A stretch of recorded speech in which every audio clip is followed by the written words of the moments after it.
We get a All countdown? right. What's up, guys? Nope. Welcome to tonight's emergency BNR stream. Well, we got the whole crew today except Aaron. We got 9 card guys today, and that means we have 9 opinions to go through on a lot of different things. If you've been living under a rock, well, there's a BNR today. A lot of people were anticipating a lot of changes. There were a lot of changes in multiple formats. There were also some announcements for Worlds. There was some announcements for LL point changes and stuff like that. So yeah, let's just get into it. I don't really want to waste too much time. So for Classic Constructed, there are 4 cards that were banned. Count Your Blessings. Previously, the blue was banned. Now the yellows and reds are banned. So no more counting of blessings in CC or in Blitz. Those are gone. Germinate is gone as well. Brian did mention that part of the reason for banning Germinate was because it had particular synergy with a card that hasn't been spoiled yet. Scepter of Pain is banned. Nathan, I think on our car ride back from our Mississippi Progress, I was like, why do I have to run AB3 into Runeblade? That doesn't feel fair. And well, LSS agrees. Running AB3 into Runeblade doesn't feel good. And a little bit of a treat for the Katsu players. I guess if you're a very, very experimental Syndra and 5 player, I guess this also is decent or an option. Bonds of Ancestry Red is unbanned. So we're going to talk about the CC changes first. Then we're going to talk about Blitz. Then we'll talk about LL and Commoner. I'm sure all of us have lots and lots of experience in the Commoner.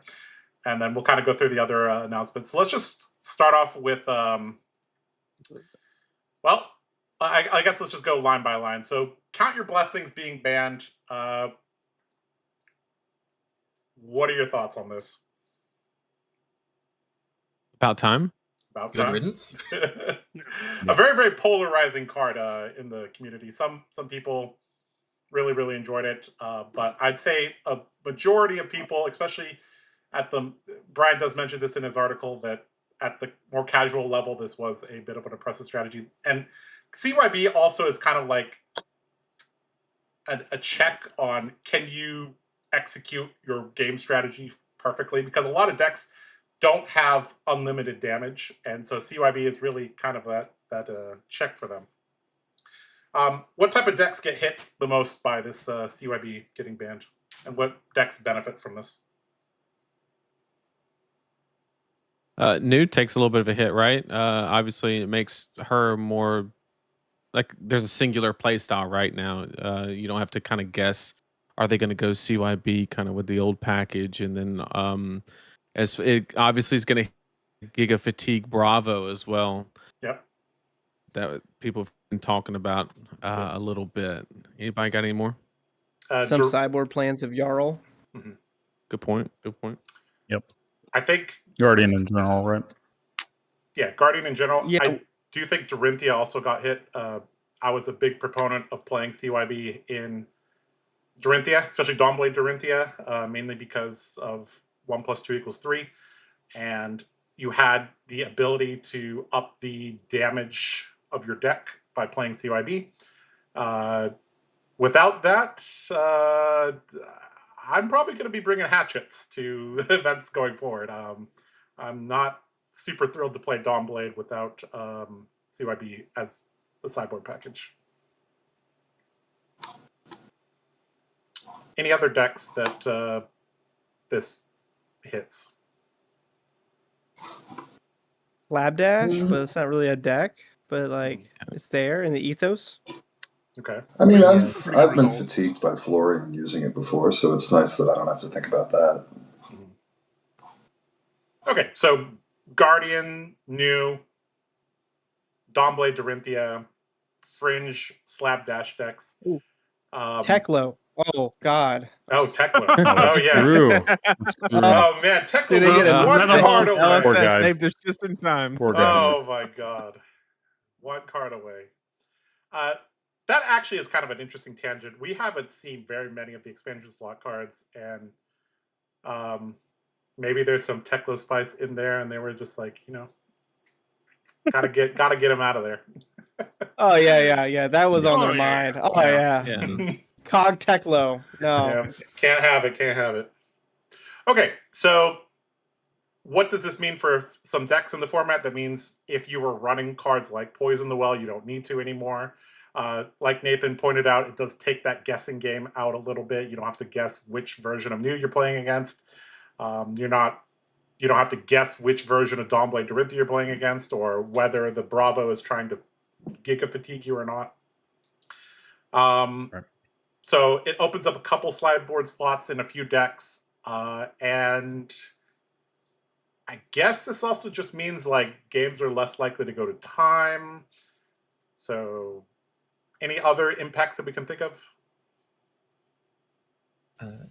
It's kind of an oblique. The enjoyment thing. of the players.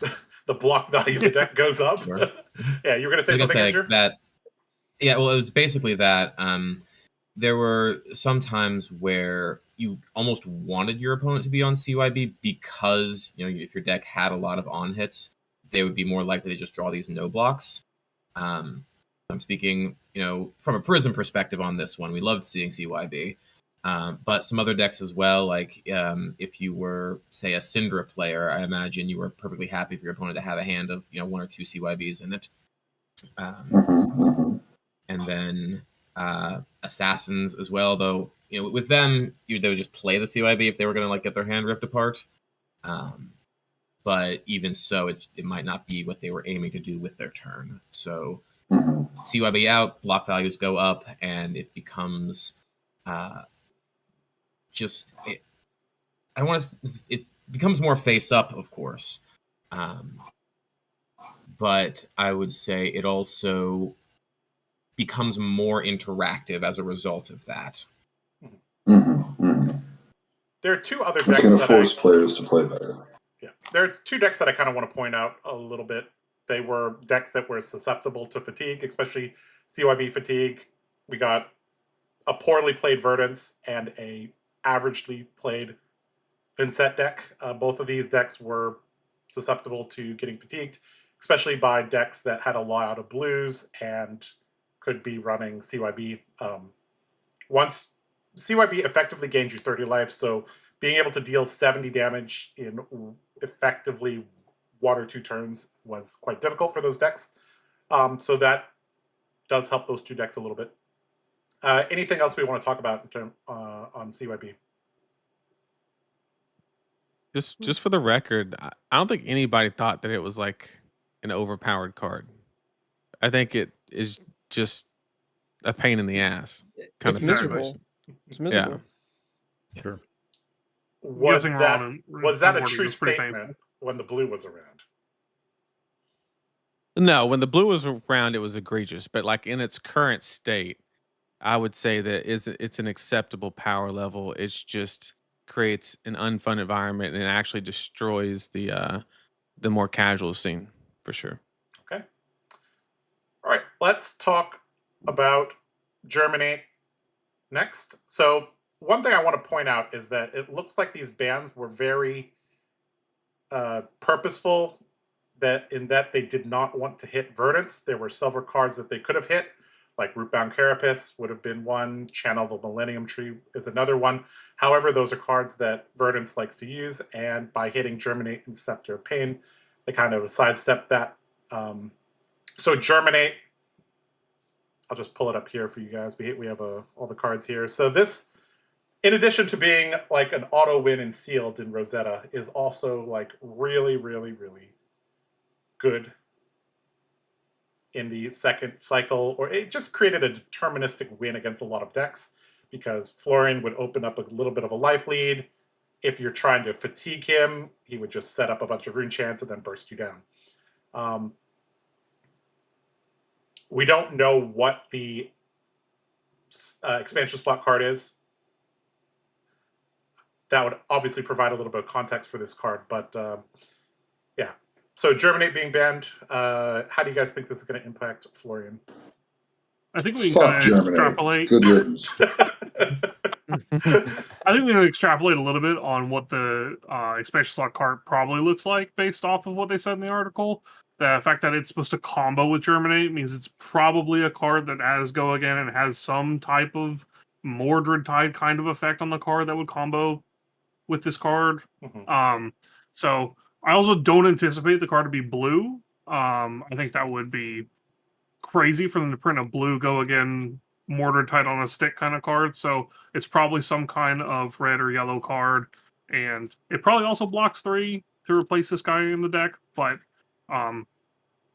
it's probably going to be, if it is an effect like that, I think it's going to combo really well with the stacking portions of the deck that already existed. So I don't think that losing Germinate will be all that bad for the deck in the long run if it's something like that. Yeah. I still think the deck is 100% real, like even with these bans. Yeah, there's just some matchups where Germinate was a primary part of the end game that now they'll have to either figure something out or just kind of have to hope they don't run into that. Like, imagine some Guardians, because it's Florian used to be unfatigable because of Germinate, and now that isn't the case. So I think to a degree it's possible to fatigue, but it's still very difficult.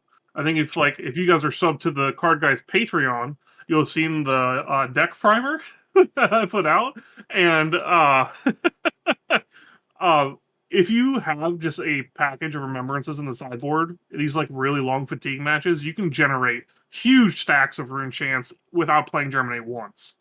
So, well, I think it's a hit. I don't think it's necessarily matchup losing in these really long fatigue grind fests. If you end up getting hit by like a Smack reality from like a Jarl, it's like dominated the turn before, then obviously that's going to actually get there. But for most of these like super fatigue decks that don't have a way to remove the Rune Chance, I don't think it actually moves the needle at all. Probably the most important thing one of the most important things of the ban is not anything in the text box, but around the edge. Namely, that it is a blue block 3 earth non-attack action, which there is just simply does not exist a replacement for right now.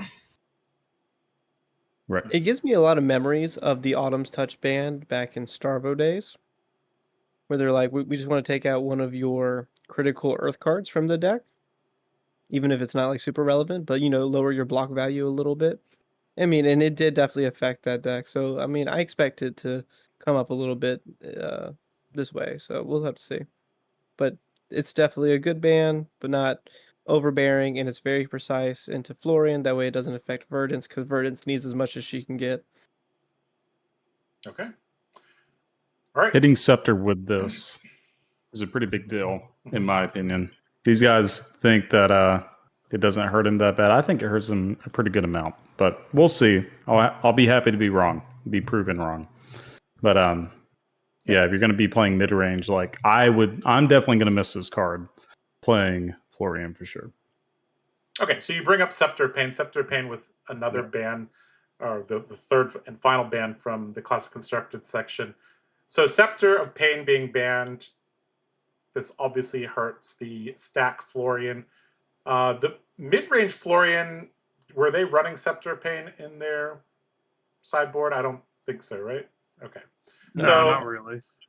So effectively for the traditional mid-range Florian, which in my opinion was actually the stronger version, they only got hit on Germinate, and yeah, that matters in certain matchups. In certain matchups, it was just a blue block 3. So we'll see. We'll see. So Scepter Pain, they did mention in the article, this was printed and designed back in Dusk Till Dawn. This was like 2 years ago now. And this was before AMP was a thing. And, well, can't have Rune Blades amping too much, or this card breaks. So, yeah, glad to see this card gone. There's a video on the TheCardGuyz YouTube channel of me playing against a stack Florian. And yeah, I think I got dealt 72 arcane damage. So, yeah. Yep. Any other thoughts on this card?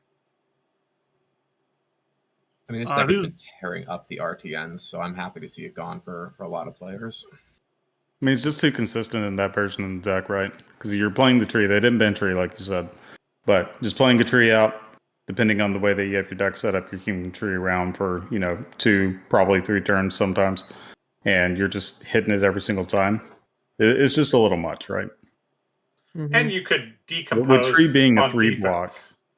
So you Right. extracted extra value whenever you made a rune chant. So, Right. Speaking of decomposing on defense, so yes, it's nice to talk about the cards that were banned. There is a laundry list of cards that we thought might be banned that did not get banned. So I guess let's quickly talk about those. So Rootbound Carapace would be one of those. This allows the Florian or the Verdants to decompose on defense, which, in my opinion, I think decomposing should be an offensive thing, but it looks like LSS is happy to let them do both. I think that's fine as long as they don't have this egregious card on screen. Are there any other cards that you guys are surprised did not get touched? Bolton Shot. Ah, okay. Yeah, that was All right, a card I was. Let's go down that rabbit hole. So there are a lot of Ranger cards that we anticipate are going to be very, very good. Taylor, why don't you talk a little bit about those? Yeah, I expected Bolton Shot or Rain Razors or Perch Grapplers or Endless Arrow, maybe even Three Oak, but I think Cannon needs Three Oak, so they'd probably ban something else. I expected one of those to actually eat a ban due to Death Dealer Marlin, which I guess that they're going to let just see how it goes for the U.S. Nationals. I don't exactly know if the deck is insanely powerful, but I know the highs are high. I don't know what the lows look like right now. It's a deck I am pretty spooked about existing in a meta, so I'll just need to see more. But I assume that they've done some internal testing with Death Dealer Marlin and assumed it was good enough that it wasn't good enough that it needed to eat any bans or at least any suspensions until Azalea LLs, which she probably will during that season. So I'm excited to see how this one pans out. But I expect a Bolton Shot to eat the ban. Can you explain to me? So I have Marlin Treasure Hunter pulled up on screen. Can you explain to me and to the chat what makes those cards possibly Imba with this? Okay, so it's like a whole ecosystem of cards. So you see Marlin whenever you draw, you reload. Perch Grapplers gives all face-up arrows go again. You have like an endless arrow. You hit them for 4. It goes back to your hand.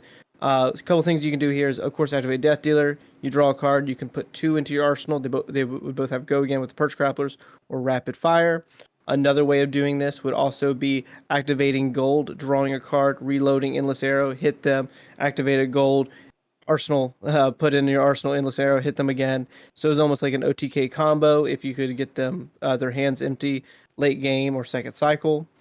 Stuff like that. It's just like a lot of like cautionary tape kind of things that can happen with that. So, and then Bolton Shot, of course, is an enabler with it. So if you go like Sick'em Shot, Lace, Bolton Shot, it allows you to play like the Lexi play style, which I know that they didn't want that many action points in Ranger again.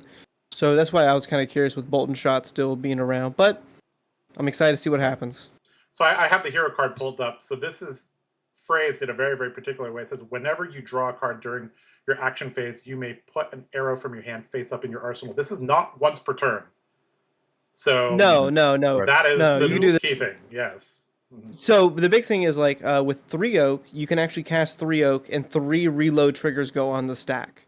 Not one. You draw 3 cards once, or draw 1 card 3 times. Okay. Yeah. Okay. Yeah. You'll load 2 because you only have 2 if you're playing New Horizons max, right? Unless you load a Rain Razors. But instant. Exactly. Well, it's arrow. This is specific to arrows. Oh yeah. Yep. You're right. Oh right. Oh sorry. Yeah, that's the yeah. thing. But like, okay, yeah. So 3 Oak, 3 Oak was good in Lexi. In this deck, it takes it up a little extra notch. So that's like, oh my gosh, that's. Well, you don't have the disruption that Lexi had, and Voltaire was egregious as well, right? So that's the difference. Not far behind. Death Dealer is not. Well, far I know behind. Death Dealer is good too, but it's the difference between like having a bunch of random on-hit arrows, like the 1-cost arrows, whereas like Marlin, I would think would likely just be more of a damage output deck. right? Does that make sense? Yeah, I mean that's still spooky as hell, though, isn't it? Yeah, of course. I mean, if the damage output is your life total in one turn, then sure, like that's not good, right? But we'll see. We'll see. Okay. And So- to circle so- back, the, yeah. Go ahead, Andrew. to say the Bolton shot specifically then out of this whole thing is, in my mind, kind of the key piece because of the on-hit reload being the way you get around the fact that Marlin's hero ability does only load arrows.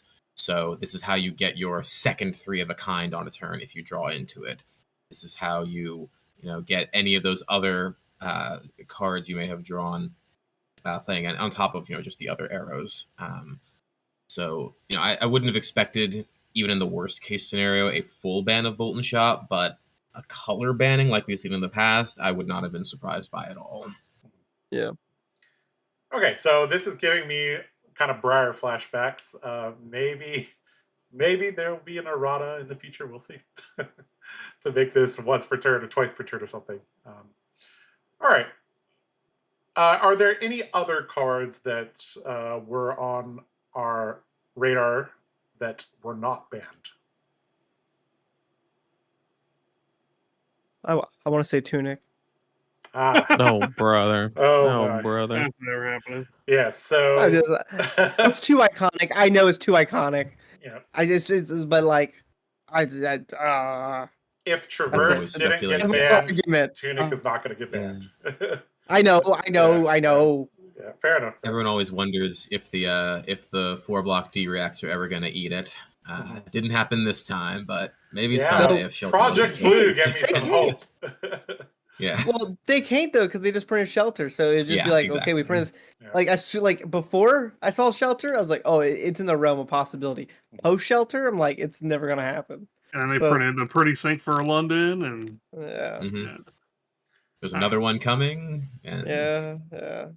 I It's all think over. it was super possible for them to actually just straight up ban all colors except for red of Rootbound Carapace, actually, and not affect Verdance at all, and also kill Stack Florian's ability to decompose at a consistent rate on defense. Mhm. I think that probably would have been a really good pick, but Okay. it is what it is. I want to talk a it's little bit. probably true that Yeah, go. uh, I'm going to switch I topics. was gonna say it's probably When true we're that done. doing that and Germinate would have been too much and would have actually killed the deck. So if they needed to hit Germinate, I suppose they could not hit something That's fair. else on top of that. Yeah. Okay, Kano. A design thorn in the side of LSS, I think, is how to balance Kano, given the fact that he scales exponentially. The card that people often talk about is Aether Wildfire. Didn't get hit. Opened the floodgates. Didn't get hit. Kindle didn't get hit. Kano dipped, dived, and dodged all of the BNR. So maybe, and Kano did pretty well in the latter half of the ProQuest season. So maybe they're kind of like, oh, please, just LL Kano, just get out of here, so we can. We don't want to drag this out any longer. Just get out of here. I agree. I think they just need to let the man die. All right. Just like I'll take 2 or 3 more turn 1 kills if I don't have to play him against him anymore. Yeah. Because nothing is worse in Fab than your Kano player pitching blindly, looks at it and goes, "Oh, hold on 1 second." Yeah. It's like, oh my god, you gotta be not like this, man. You're like It's holding a round red you 4. want an arsenal, and you're like, oh no. It's happened to me multiple times in a pro tour before, so Yeah, I it get can it. happen. It can happen. You know what class I play, so Yeah. yeah. Yeah, All right. well, Are there any other cards that you guys want to talk about?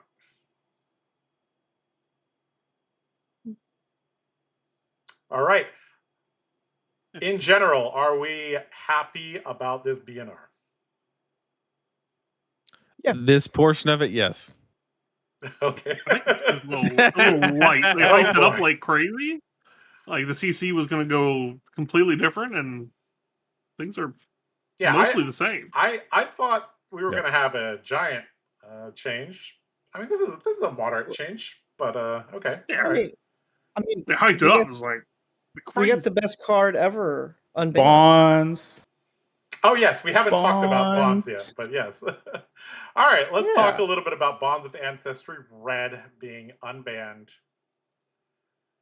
All right, for those of you Ellis- guys who lived through Zen terrorizing Nationals last year, you are very, very familiar with this card.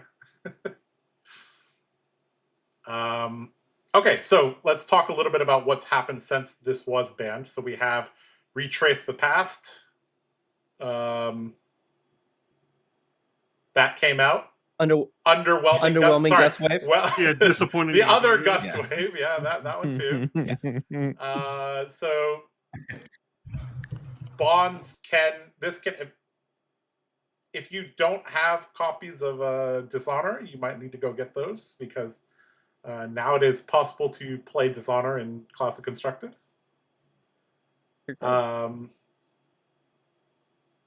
Is this enough to push Katsu back? I do not think he is like contending at like top 8 of a Pro Tour, but I think you could go to a Battle Hardened and snipe a top 8. Hey, speak for playable. yourself. Pudding's around. If Pudding shows up to his Nats on Katsu, I will apologize. Okay. Time to apologize, buddy. Yeah, that Let's put does some sound like a money very on Pudding it. thing to Can't do that just on stream, just though. a heads up. Yeah, He that's just fine. lost Aurora, so That is true. Yeah. Yeah. I think the deck is probably B tier. I've never played Bonds with Retrace, so that might change a little bit of my opinion later. Mhm. I know we just got done playing a few games earlier with the team, and it looked really solid. So we'll revisit everything. I still have a lot of the older builds that we'll look at. You probably, without Art of War, you probably lose really heavily now to Guardian. Like if you pair into Victor, I assume that matchup, just like without Art of War or anything, just has to be miserable. So we'll test that. So if Victor ever becomes meta, I wouldn't bring this deck ever in a million years. But we'll have to see. Like, I'm cautiously optimistic about the deck. I still think he can race, like Syndra and Fi. Katsu trigger is still a powerful trigger, or at least the fear of Katsu. So, yeah, I feel like there's probably a good chance that he can be a good armory deck, battle hardened deck. We'll wait to see if he's a calling or Nats deck. Okay. So also Katsu and ninjas traditionally have been very, very good against board state based decks. So presumably Katsu would be decent against Gravy Bones if we use historical precedent. So I guess we'll see. Okay. So that kind of covers the Classic Constructed section. Overall, I thought Brian wrote a pretty succinct and, but detailed article at the same time. I don't really have any anything that I majorly disagree with. This seems like a nice update to the meta game going forward, and the fact that they didn't ban anything from Ranger, I'm just going to give them the benefit of the doubt, and that they have thoroughly tested that, and we're not going to have another Zephyr Needle Ira or Bonds End situation on our hands, hopefully. Any other thoughts on Classic Constructed before we move on? All right, Blitz changes. Now, I don't know how much Blitz you guys play, but I thoroughly enjoy Blitz twice a year for like 7 games. twice a year. Twice a year. Well, we used to play it That's all a the sentiment I can time. get behind. We used to play it all the time, I remember, but yeah, as of late. Is it Not a Project whole Blue lot. just going to replace it? It might. Project Blue could replace Blitz. We'll see. All right, so a couple Blitz changes. CLV is banned. Okay, I mean that this card in a 20 life format. Yep. Paired with Sigil Suffering. I mean, there's just it's pretty feels bad. CYB being banned. Sure. Of note, the blue was legal in Blitz, but I mean only really degenerate fatigue decks like Yoji was running that. I mean, anyways. well, wasn't Verdance playing that as well, or maybe not? Yes, Verdance was considered one of the best decks in Blitz, mainly because of the fourth card Yeah. here, Stormstriders. Sure. Yeah. I mean, Verdance was attacked you from too many different angles, and it wasn't fatigable. It was very, very good. Right. Flicker Wisp being banned. Those of you who have played against CLV, Flicker Wisp, Art Lightning know that you could take like 20 to 30 damage even through blocks. And obviously that's not okay in a 20 life format. And then we have Stormstriders being banned. If I recall, Aurora and Verdance were winning a lot of the skirmish season. Yes. I heard Verdance was lion's very share. good. Yeah. Stormstriders has been in and out, hot and cold, and looks like things are swinging back. This is a card that getting an extra turn in a 20 life format is just not fair, especially when you have a lot of reach with things like Waning Moon, which actually may not even be legal anymore. Emeritus Scolding, there's just too much reach in a lot of the cards there.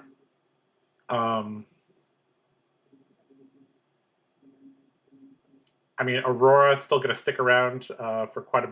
I don't think Aurora LL'd out of Blitz, No, but she did win I a just pulled lot of.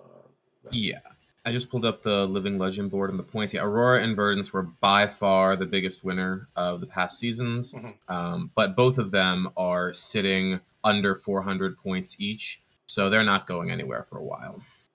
Okay. Well, for Blitz, it's 500, right? Yeah. It's 1,000 now. They changed it. They doubled it. What? Yeah, they doubled it, and they didn't remove or they didn't double Zen's points, so it'd still be illegal. That whole thing. Oh, yeah. I forgot about that fiasco. Yeah, we got Dorinthia sitting right there at the top at 873. She's not LLing anytime soon because Quicksilver Prodigy is just better.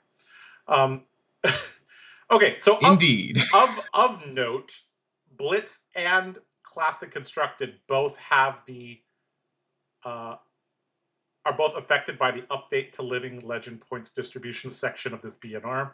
So, in short, heroes during their first year of legality earn points at half the rate. If they're in their second year of legality, they earn points normally. And if they are older than 2 years, LSS wants to kick them to the curb, and they earn 1.5 times LL points. Now, I guess we're basically done talking about Blitz. Let's just get into this changes here. How do we feel about all this? Because I feel like this is a pretty substantial change. Doesn't this kind of defeat the whole purpose of the LL system? Like, I'm very curious to know what you guys. I mean, everybody gets a trophy now. Even if they're go ahead. Participation. Well, even if their points are multiplied, they still have to win. Like the old heroes may not go anywhere, right? Yeah. So the bottom half of this doesn't even have text, right? Because any hero that gets 1.5 extra points, Rhinar is not going to be LL because of that, or Riptide is not going anywhere. There's only 2 examples in recent memory that I could think of where the third bullet point here would have mattered, and that's Viserai, who did really well, hit a plateau, and then Rosetta came out and he shot off, right? The other one that I can remember is Hatchet Dory. She was at 200 points, and then Pro Tour LA happened, and then that Pro Quest season, and whoop, she gained 300 points, and then now has plateaued off again as well. I can't think of many decks that did well, plateaued, and then did well. There's not that many that I can think of. Azalea is the same way too. Oh, Azalea, yeah. Azalea would have left as well. Yeah. Dash and Kano.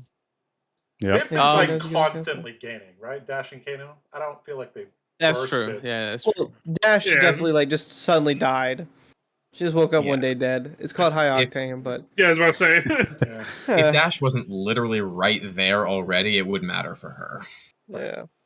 So, like, in theory, doesn't this also lead to a bigger ban list? Like, because, like, what's going to happen is that the better decks are going to stay there and they're going to stay in the meta longer. Like, Aurora is going to be here for an extra 6 months, which is going to lead to more bans out of Aurora. It's going to be a longer ban list in theory, correct? Yes. It reduces their reaction time every single instance, right? So like they basically have to just sit there and say, okay, something's happening. We have to do something immediately because what they're going to be tempted to do, like say there's something busted come Nat season, right? Yeah. They're going to be resistant to go halfway into the season and like hit something. Let's say it's Marlin and 3 Oak or whatever, because they're not going to have to worry about her going anywhere. So like they're protected on that end, but they're incentivized to not fix the meta, basically, is what the top line says. I'm not saying they're going to do that. I'm just saying that it does indirectly incentivize what is not great. And one situation that I did think of for the bottom line is I want to paint a little picture real quick. Let's imagine that you were like loyal to Riptide for like 2 years, right? And then suddenly, like the Outsiders equivalent to Lexi and Azalea comes out. And it's like finally your time. And it's at 1.5 speed. It's pretty rough. It's kind of like if your hero gets good and it's like good, it's disastrous. If they get good and they're steady, it's fine. It's not really going to make a difference, right? But if you ever get that situation again with like an Azalea or something like that, then you're just like speed running the time that you've waited for so long, and it's going to last half as long. I think that's only an issue we care about if they hit like right that fine line where they are like best decks, or they're going to go quickly, but they're not problematically good. Because if they're problematically good, I say let them go, right? Like we want that out of the game. I understand it feels bad there, but I think we don't want say Lexi to stay around for another 6 months just so people have more time to play her there. Oh, for sure. But like, what if it's at like a new level, right? Like I would say most people consider new not a problem. She's kind of close. She approaches that line, but I would say most players would say that she's kind of underneath that line. And, and she's accumulated a lot of points, right? In the past 9 months, she's almost gone. So if a deck gets to that power level and just has like a really good season, they're gone. Like they don't have to even be as good as new to literally just evaporate. I think also like MST in general would all still be here hovering at like 500 points. I think people would probably be pretty livid about that, to be honest. Yeah, so another set comes around like MST. Yeah, I think the very first line here is actually like the biggest. Because let me point out the two heroes that LL the fastest, Aurora and Starvo. Starvo was like 3 months. Oh my goodness, Starvo was just on another level, completely meta warping. Like we talked about back then, there being 3 pillars. Sure, one of the pillars was much larger than the others. So, I mean, Starvo staying around for an extra season or 2 with this system would have been. I don't know. I don't.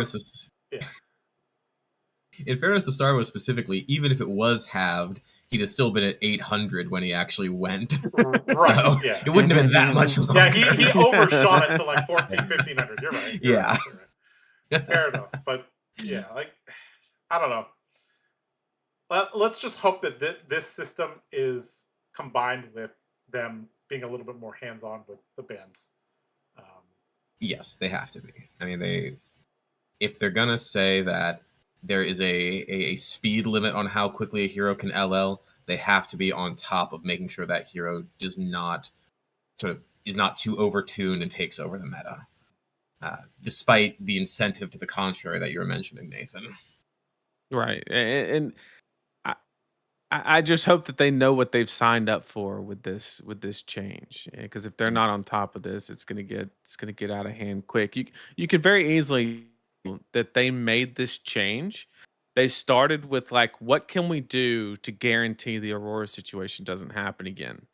And then they were like, all right, now let's work on it after we have that. And I'm not saying that in a bad way or a negative, I'm not trying to like throw shade or anything. I'm just saying that you can tell that that's kind of how it was structured, and I just hope they know what they've signed up for, and they're very quick on changes. Do we think? I think one of the big positives of this. Yeah, go ahead, Sam. I think one of the big positives of this is from the new player experience that buying into a deck is not as spooky if it's good. Yep. So from like a casual perspective, I think that part is actually really good.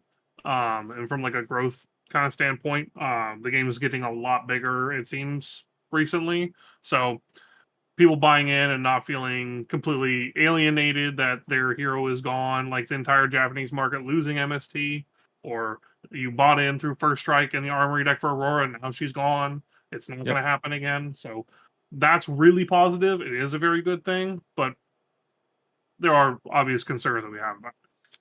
Do we think this is going to lead to more or less hero bloat? Because in Classic Constructed, we are approaching 40 heroes. In Blitz, I think we're approaching 60 heroes. Do we think this Living Legend Point distribution change is going to increase or decrease the amount of heroes in Classic Constructed in the next 2-3 years, let's say? It has to increase, right? Because I most of think the so. points have gone to new heroes. Yeah. And with like the way it's going to like structure is like they can power creep like infinitely now without maximum punishment like they could earlier, like Aurora. Yeah. So, yeah, I mean, like I assume there's gonna be more bloat. I assume we're gonna have 40 heroes at some point. Okay. Yeah. There's also I already thought they need.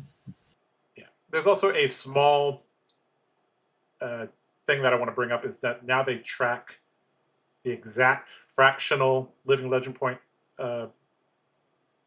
amount. Now that did make a decently sized difference in the ProQuest Singapore season. So if you take the amount of LL points, which I think was 1,500 divided by the amount of events, each event was supposed to give 2.51, and they rounded it to 3, which is like 19 or 20% more than you're supposed to be getting. So the heroes that won events at PQ Singapore are getting pushed out 20% faster, you could say. But now that'll be a little bit more accurate now that they're tracking the fractional Living Legend points. Which now, instead of 998 and bye-bye Briar, we can have 999.9. So we'll see. We'll see. So somebody in chat mentioned that there are more heroes going at 1.5 speed than 1x or 0.5, and that's a very factual statement. The problem is you have to look at the point distribution, right? Like I would argue that 75% of the points being distributed in LL are going to like the heroes that are at 0.5 speed, right? Everybody within the last year, MST, Rosetta, the Hunted, right? Like that's where 75%. So it's not the heroes that can absorb points. It's where are the points actually going? It's actually, and mathematically, we can just like eyeball this. So basically, I have the Living Legend leaderboard for Classic Constructed pulled up now. So the Hunted season, we can basically add up all these LL points, figure out how much that is, and then we could make a modified version where we multiply by 0.5, by 1, or by 1.5 for each of these heroes, and then figure it out if we inserted more or less LL points into the system.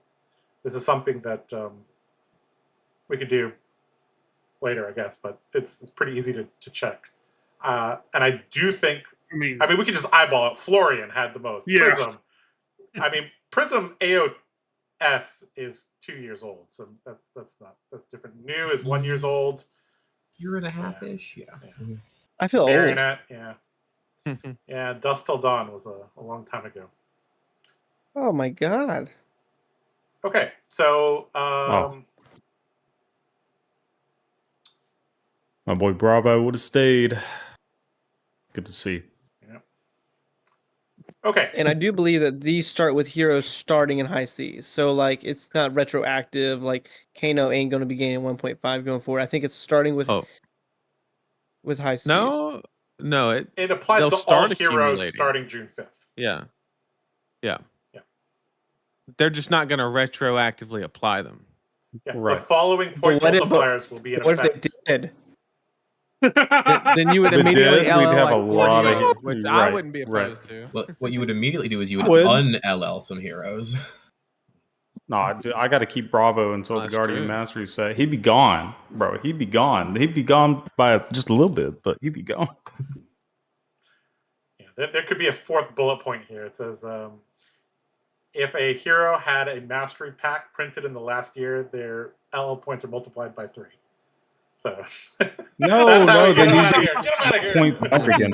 0.5 again 0.5 because it's like a new hero. Oh yeah, give that to me, please. Yeah. All right. Okay. Yeah. Yeah. Let's talk a little bit about Living Legend format now. Much to my dismay, it looks like I'm gonna have to learn another class for Worlds because Unsheath's not going to get you there, Josh? Unsheath is not gonna get me there, unfortunately.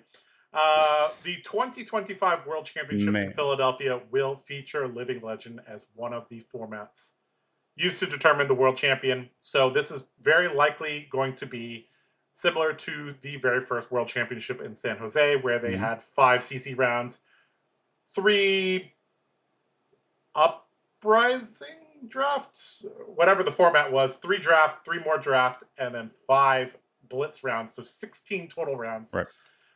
We have seen an increase in the amount of rounds that are being played at these Tier 4 events. It was like 16 back in the day, and then they dropped down to 14. Now it's been going up consistently to 15. So very, very likely that we're going to have a 16-round Worlds. Very, very likely it's going to be 5, 6, 5, like the very first Worlds. Let's first talk about that, then we'll talk about the... well, you can't do that because the Blitz games are 30 minutes. Day 2 of Worlds just finished faster in the very first Worlds. Because they were Blitz rounds. Yes. If they stick with... If you replace 5, those on a 1-to-1... If day 1 finished later, why not day 2 finish later as well? Like, they can do that. It's very, very easy for them to have 5 constructed rounds, whether it's LL or CC, and then 3 draft rounds. It's not hard. I mean, is that not what we're going to be doing? It doesn't matter. Yeah, it's day 2. Hot take. Yeah. I think they will... The market share that that LL is going to gain is going to come from draft. I think what's going to happen down to just 1 round of draft or 3 rounds of draft, 1 draft. I think you'll do 1 draft pod. You'll do the normal set of CC, and then just one of the draft pods will be 3 rounds of LL. Okay. Okay, so 10 rounds of CC, 3 rounds of draft, 3 rounds of LL. Yep. They could keep it at 9 rounds of CC in that case, similar to the Pro Tours, but yeah, something like that. Either way. So 15 or 16 something about this I really want to talk about really quickly is the inclusion of first inclusion in a Pro Quest season. So what that indicates to me is that the Pro Tour that we're leading up with this Pro Quest is going to be LL draft or it's going to be LL draft or LLCC. That's what I'm reading that as. Because why would you have a format leading into a Pro Tour that you're not playing? I don't think that's ever happened before. So I believe that the next Pro Tour, that this Pro Quest with the LL inclusion, is going to be an LL Pro Tour. And I think that's going to be the most interesting thing possible. That Pro Quest season will likely happen at the end of November, beginning of December. Yep. Right. For the first Pro Tour of next year, which I believe, is in Europe. That's going to be interesting. Okay. I'm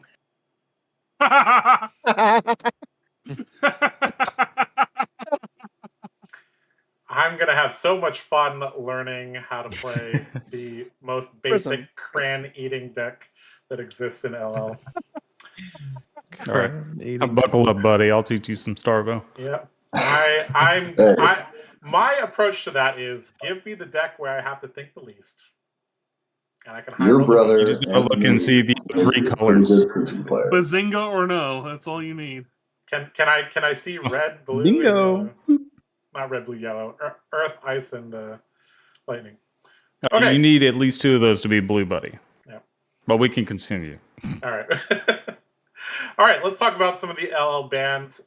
So some of the team has played LL, in particular Chicago.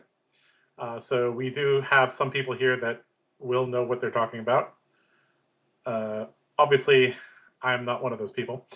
But I can read and then open up the discussion. So Carrion Husk being banned. So this is one of the cards that said, hey, you have an on-hit? Nah, no you don't.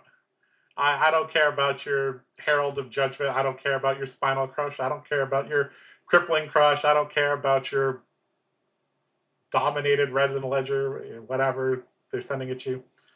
Carrion Husk being banned. They did talk about the sip, so starts in play, stays in play. For those of you, I think all of us have been playing for quite a while. Carrion Husk is a hell of a card. Very good. And this being banned does open up more counterplay to chain. So I mentioned some of the cards. Are there any other cards that are very, very important in the LL format for taming chain? Oh, Cold, Dirge, and Succumb are all pretty important to that deck. Dirge is massive. Dirge is I huge. mean, Huge. Dirge is a Dirge- huge hit. Just so people can understand, what makes Dirge so good is that you actively get the ability to deaccelerate your shackles, which means like you actually, like if you get to a point to where your deck just hasn't got to gas, you get to slow it down a little bit, and you easily get like a whole nother turn or maybe even 2 in some cases if it's early enough to fight off like a fatigue situation. It does kind of mess with your counting if you're going with that strategy, but like it's a really important card. It also gives you 3 And Rune chance. Gate. Yeah, Rune Gate. And yes, let's talk. So for those of you who have not played LL format but did play Chain or played against Chain back in the Monarch days, the LL format Chain deck looks quite a bit different than what you're used to. They are mainly using the Rune Gate cards. They're no longer, playing Plunder Run into Bounding Demigon with Go Again into, Ghostly Visit or whatever they used to do. Yeah. So having Deadwood Dirge basically fulfill multiple roles in the deck, definitely a hit. So it is restricted, meaning you can only have one of those. You guys did mention the other ones. Cull being a card that's printed for Vincent, but Chain, decided to take it over. This card, you guys are much better at explaining this. Explain to me why Cull is so busted in Chain. Oh, it's I mean, just so it's just a strong. house of a card. Yeah, it's just a house. Like, All right. Like you call your opponent. Let's pretend you've drawn your Blood Debt cards that you want to have in your banish zone. You could, if you have a Cull in your banish zone and you hit them, you could put the card in your hand into the banish zone and rip a card from your opponent. Which that's like the value is like uncountable in certain situations. It pushes a lot of damage. I guess you could Cull multiple times as well if you really want to. Mm-hmm. Okay. Yeah. And then Succumb to Temptation being restricted. Can somebody explain this to me?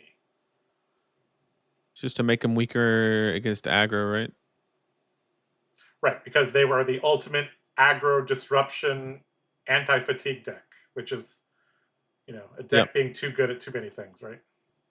Okay. Yep. Okay, so that's 3 cards there. Crown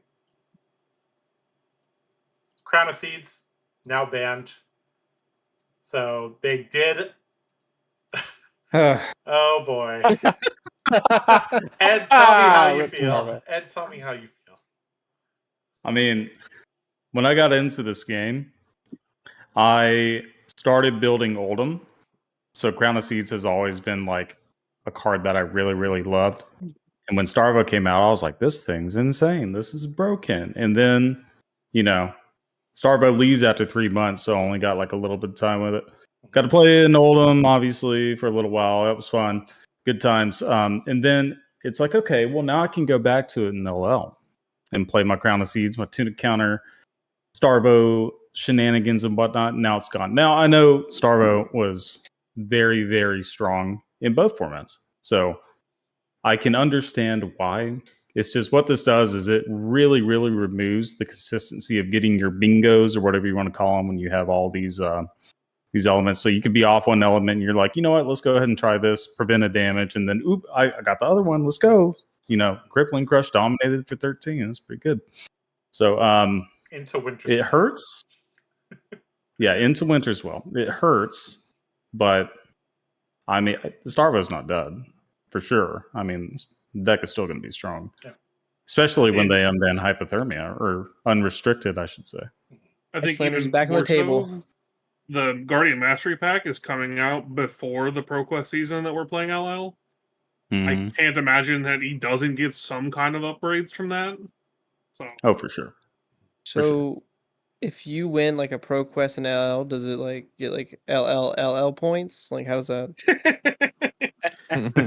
Who knows? Who knows? But ascend to Ultimate Legend, you're banned from LL. well, hypothermia is going to be a really good tool for obviously any of these ice decks that are going to be playing against like the chains and things like that. And then, chain losing Carrion Husk makes the Starvo that lost the Crown of Seeds be able to actually have a game into them without being as consistent. So it does seem kind of self-balancing in that sense. Refresh my memory a little bit. I believe Hypothermia was banned alongside Amulet of Ice in CC. That's correct. Yes. Back in the day. This card was, I have Hypothermia pulled up. This card was one of the most feels bad cards to play against. I'm 100%. Specifically against Icelander. Yeah, sometimes it would just time walk you out of nowhere. Oh, I played Briar during that time. Dude, this card was miserable.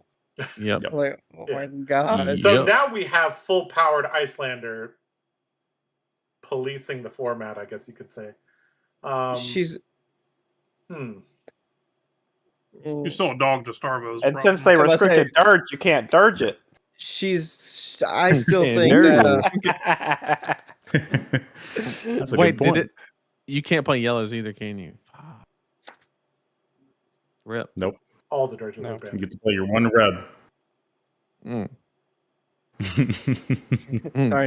When you would cast Hypo and they would Dirge it, you'd just be like, oh. Yeah, that was always the most frustrating thing ever. It's like, here's my Hypo. Don't do anything to me. Dirge it. And you're like, okay, great. Now we have to diabolical go again. Oh, boy.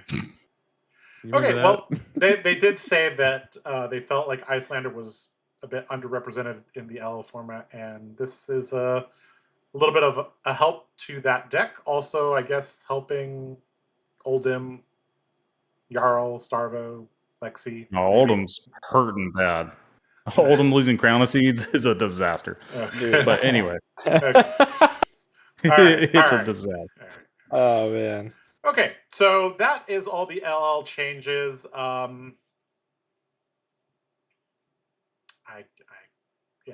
Any final thoughts on the LL format? Yes, definitely. I'm excited to try it.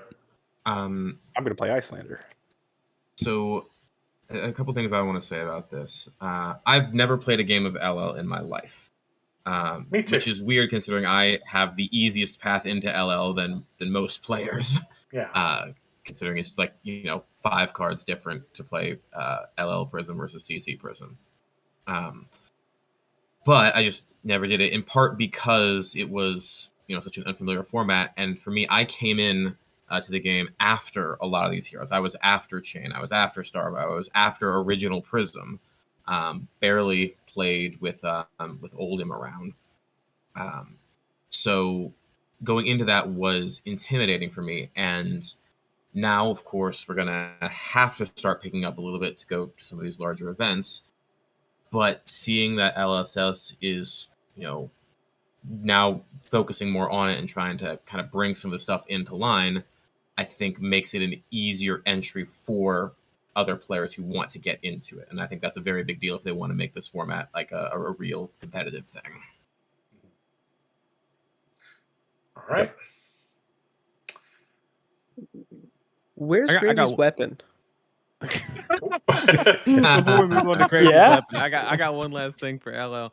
I just wanted to say that we went to the some of us went to the calling weekend in Chicago, and I had fun. I respect LSS for kind of taking this risk. I used to hate LL, but I had a really good Sunday with a Runegate chain deck and had a good time. I respect the risk, but I mean, there was like 200 people in that calling. It was in December in Chicago. The representation was not really there from the player base. I hope it pans out, but I guess I drove with you We'll see. 12 hours to play draft. So there's Yeah. definitely going to be people like me that are like, ah. Okay, does it change your mind if you're like almost forced to do it, right? Because you had a lateral option, right? Whereas when you go to World, you don't get to just do the World of Draft or whatever the hell they called it. It's like choose your own path at Worlds. That would be kind of sick. Yeah, I'll take does that change your mind at all about it? Of this. You chose something else because you had a choice, but removing that choice, does that make it any better or does it make it worse? I mean, this, like I was joking about earlier, I'm just going to play the most straightforward, no brain thinking. I'm just going to play the 3 rounds that I need to play and say, whatever. Get me out of this format 2-1 and I'll take it. Whatever. Yeah. Dude, I'm just saying though, the best part of Chicago was by far the sticky toffee pudding. Oh, that shit was good. It was so good. Yeah. All right. Let's quickly talk about Commoner. Reality Refactor is banned. What's that? For anyone who hasn't What's played that? Commoner, That's I the cannot illusionist believe weapon. I cannot believe they didn't ban this with the Icelander bans. Yeah, this is the bigger version of Iris of Reality, I believe. Yep. It's no go again, costs 2, swings for 5 on any aura you have. With Enigma's ability, it costs 1. So you would play this with Spec Manny and swing. It has some counters on it, so it'd do 6 to 8 damage. And it's like crazy value. All your cards are like 2 card 9s and Commoner, which is nuts. Mm-hmm. Yep. And of note, I believe Sync Fate are illegal in Commoner. So, yeah. I know we made a joke earlier about Math.deck. Blitz being replaced with Project Blue, but isn't Project Blue actually the replacement for Commoner? Yes, I believe it will. Yeah. Okay. The rares of this game are very, very important glue pieces, and it just makes the format way, way, way more interesting. Also, the ban list for Project Blue, I believe, is a very, very interesting starting position. So, yeah, you're just saying that because you want to play Warrior and there's no D reacts. That's true. Hey, no. The only Project Blue games I have played. Okay, Nathan, you know the answer to this. What deck is Josh Lau playing in Project Blue? You're never going to guess this. Arachne. Tekla and Dove. No. Riptide. Anybody in chat know what deck Josh Lau is playing in Project Blue? I guessed it right first try. Nathan got it right the first try. I'll give you a hint. I'll give you 2 hints. 1, it is not a warrior. Okay, that's pretty surprising. 2, if you look at the ban list for Project Blue, There's one card on that list that I saw it and I was like, huh, why is this on the bad list? And then I thought about it a little bit more and I was like, yeah, okay, that makes a lot of sense why this is on the bad list. So the Project Blue bad list has, I don't know if somebody has it, you guys could talk about it, but has a lot of the commoner ban list cards, plus it has Sync and Fate, and you know, any card that could get 4 value pretty consistently is banned. Okay, I'll give you another hint. This is the hero that has LL'd in Classic Constructed. Wait, they banned Sync and Fate in Project Yeah. Blue? Yes. They did. Yeah. Yeah. Bro, Did they I'm ban just gonna be a Rootbound as well? Project Blue streamer, Yeah. bro. Hey, What are we talking you know, about? I Holy shit. I was playing Project Blue at my armory today, and we had the most people we've had at an armory in a long time. I bet. So They yeah. need to make Nathan. Project Blue part of Worlds, not Yeah, not like Project Blue at Worlds. Please, Like I don't dead want to ass. play LL at Worlds. Please, well, please, LSS, let us choose. They say, okay, everybody. It's like going back to high school. You have to have at least 4 English credits, 4 math credits. It's like, okay, you have to play at least 7 CC rounds, at least 1 draft. Please, just let us choose. And then we have our electives. Is it Dromai? It is It Dromai. is. It is Dromai. Because it's Rake the Embers is the Wow. card that you're thinking about. Rake the Embers is banned in Project Blue. All the and dragons are rare, Yeah, all the dragons are rare. It's pretty good. except for the legendary. Yeah. Mm. So Dromai is pretty fun in Project Blue. So I've been playing Dromai in Project Blue. So yeah, Oh, I bet do that, hope that we see Commoner maybe phased out and then Project Blue phased in. That would be pretty interesting. What's that new Draconic instant that sidesteps in Fang? Tooth of the Dragon. Tooth of the Dragon. That is in the deck. Yes. I was about to say that card's probably insane. Yep. You don't have Sigil of Solace, you don't have Rake the Embers, but the deck is still very, very, very, very, very good. So, yeah. Plus, Ioria for 7. You get to play that helmet from Heavy Hitters, Glory Seeker. 3 resources, instant, destroy it. You draw a card. So you turn 0, you pitch 3 reds. You make 3 ash, you draw a card, you put a jacket on the board, you arsenal your other card, you're like, go. And they're like, oh, I lose. And you're like, yeah.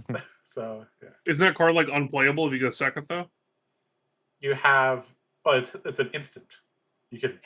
Oh, it's an instant? Yes, oh, Glory okay, Seeker is never an mind. instant. So Never mind. even Okay. if you're going second, you're just like, okay, I'm going to do the same thing.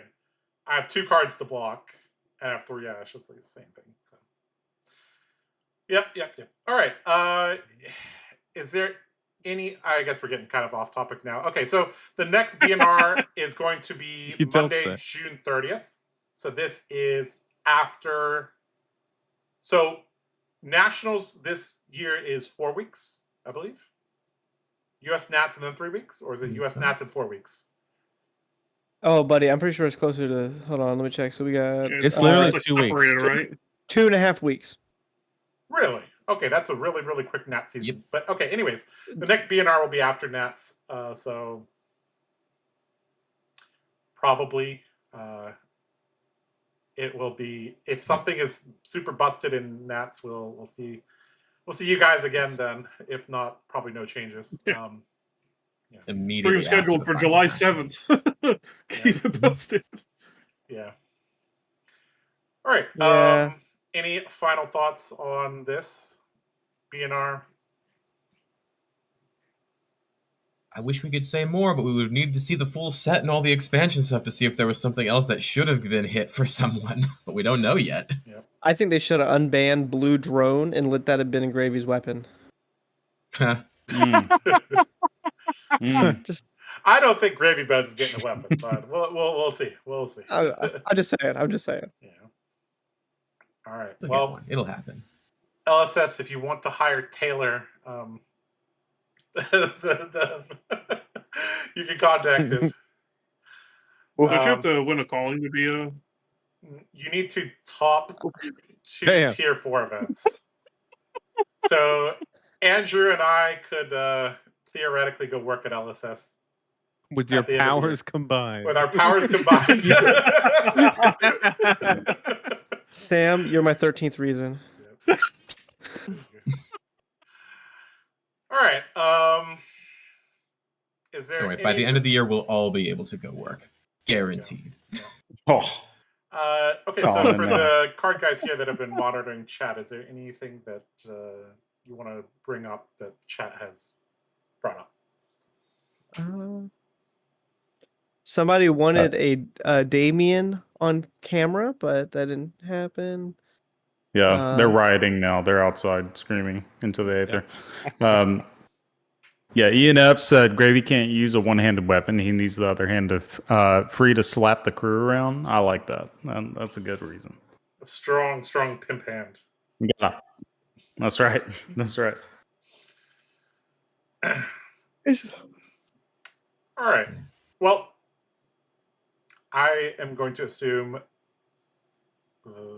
that we could just wrap things up. I believe Taylor needs to go to bed soon, so. So we'll ship him off to bed. All right. Well, thank you all for watching this emergency BNR discussion with the card guys. Thanks for watching. We will be back with our daily streams this week. I'll be streaming tomorrow. I believe Nathan's streaming Wednesday. I'll be streaming Thursday. We'll be streaming Friday, and World Premiere will be this weekend. We'll have all the cards out, early Friday morning. And, we'll just be brewing a lot because US Nats is just 2 weeks after. So, not a lot of time. Of note, we also have a draft camp that is scheduled for the last Sunday of this month. So that will be immediately after the Blue Pitch show match, right? So yes. So we have the Blue Pitch show match on Saturday. I believe 29th or something. It's a busy schedule. And then we have 31st to 1st. Yeah, 31st and 1st. Yeah. So we have a 7-game show match with Blue Pitch because both of our teams have increased in size. And then we will have draft camp, and then we're off to Nets. So not a lot of time. All right. Yep. Well, it's been Josh Lau and Ed Knight and Andrew Cook and Nathan Crawford and Sam Young and Taylor Crawford and Will Bradshaw and Merrick Kemp and Damian Riggins with the Card Guys and Aaron Grace, who's here in spirit. Thank you so much for watching. We'll see you guys later. Take care. oh, when's the Crawford show match? That's what I want. Yeah, we have Yeah, for real. Oh my God, we can have a Crawford. Fight for the name. Fight for the name. The match just has to be after 10 p.m. and I can't lose.